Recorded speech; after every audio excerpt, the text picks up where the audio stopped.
আপুনি যদিহে সাইবাৰ অপৰাধৰ বলি হৈছে তেনেহলে কি কৰিব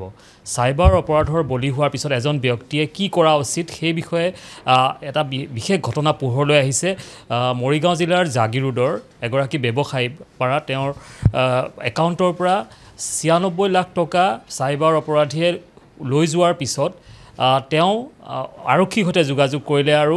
আৰক্ষীৰ যি সাইবাৰ অপৰাধ উদ্ধাৰৰ বাবে যিটো নম্বৰ আছে 1930 তেওঁ যোগাযোগ কৰিলে তাৰ পিছতে আৰক্ষীয়ে ক্ষীপ্ৰ অনুসন্ধান কৰিলে আৰু তাৰ পিছতে তেওঁ বৰ্তমান এটা আৰক্ষীৰ বাবে এটা সফলতা যে তেওঁ যি হেৰুৱাইছিলে 96 লাখ টকা তাৰে 93 লাখ টকা ইতিমধ্যে তেওঁ ঘূৰাই পাইছে তেওঁ লগে লগে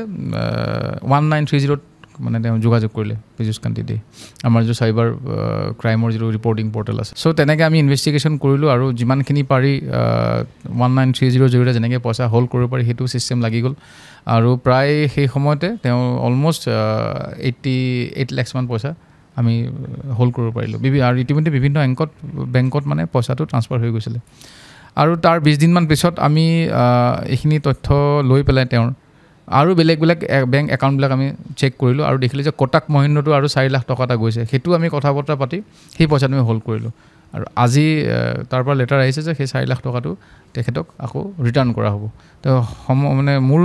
তেওঁৰ টোটেল 96 লাখ টকা ডেবিট হৈছিলে মানে সাইবাৰ ফ্ৰডে লৈ গৈছিলে আৰু আমি 93 লাখ ৰুপিজ তেওঁক ৰিটাৰ্ণ কৰিলোঁ প্ৰথম কথাটো হ'ল যে আমাৰটো এটা আমি নিজে এৱাৰনেছ যেটো এৱাৰ হ'ব লাগিব গোটেই বস্তুটোৰ প্ৰতি আমি ধৰক অচিনাকি নম্বৰ অচিনাকি ফোন কলছ আমি ৰিচিভ কৰিব নালাগে তেনেকৈ আহে না কলবিলাক আহে মেছেজবিলাকো আহে এইটো ভেৰিফাই কৰিব লাগে